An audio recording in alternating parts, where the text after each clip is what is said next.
Assalamualaikum warahmatullahi wabarakatuh. Perkenalkan, saya Muhammad Ade Pratama, NPM 248320143. Di video ini saya akan mempresentasikan hasil kerja dari video saya untuk ujian akhir semester.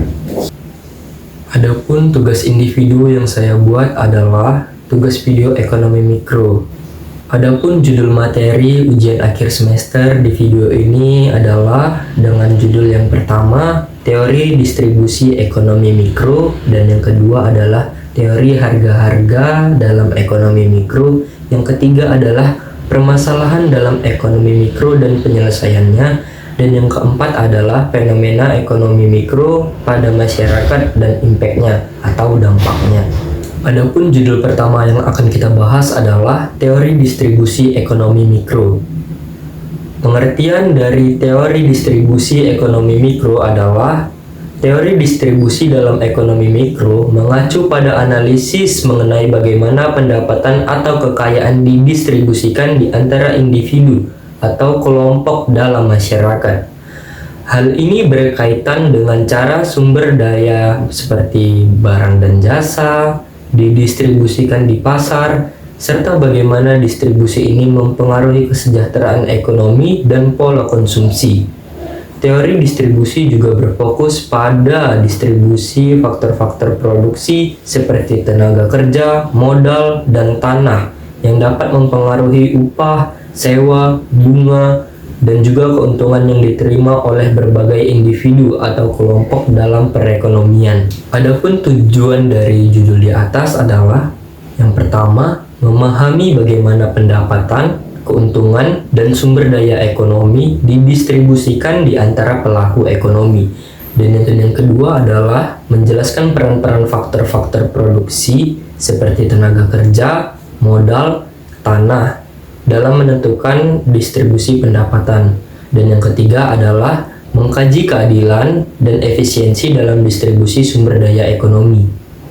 Adapun manfaat-manfaatnya adalah yang pertama, memberikan wawasan tentang bagaimana pendapatan dan sumber daya ekonomi didistribusikan dalam masyarakat. Yang kedua adalah menjadi dasar untuk merancang kebijakan ekonomi yang lebih adil dan merata. Dan yang ketiga adalah mengidentifikasi faktor-faktor yang mempengaruhi ketimpangan distribusi pendapatan dan mencari solusi yang efektif. Adapun dalam isi dari judul tersebut adalah distribusi fungsional. Distribusi fungsional menjelaskan bagaimana pendapatan didistribusikan berdasarkan peran faktor-faktor produksi dalam proses ekonomi seperti tenaga kerja, modal, tanah, dan kewirausahaan.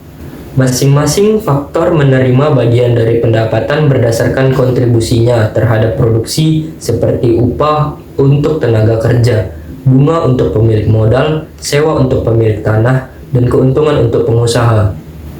Adapun distribusi personal, yaitu distribusi personal berfokus pada cara pendapatan atau kekayaan didistribusikan di antara individu atau kelompok dalam masyarakat. Ini sering digunakan untuk menganalisis ketimpangan ekonomi seperti ketimpangan pendapatan atau konsentrasi kekayaan pada kelompok tertentu, misalnya kelas sosial atau pemilik bisnis besar. Pendekatan marginal. Pendekatan marginal adalah konsep yang menganalisis perubahan kecil atau tambahan dalam variabel ekonomi seperti konsumsi, produksi, atau pendapatan. Contohnya, pendapatan marginal adalah tambahan pendapatan dari konsumsi satu unit barang tambahan, dan produktivitas marginal adalah tambahan output dari satu unit input tambahan. Pendekatan ini membantu dalam pengambilan keputusan ekonomi dengan mempertimbangkan biaya dan manfaat tambahan. Selanjutnya adalah keseimbangan umum.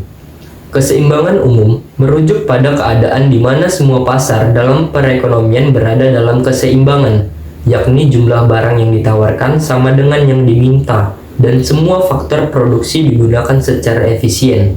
Pada titik ini, tidak ada perubahan harga atau alokasi sumber daya yang diperlukan, karena kesejahteraan semua agen ekonomi telah maksimal.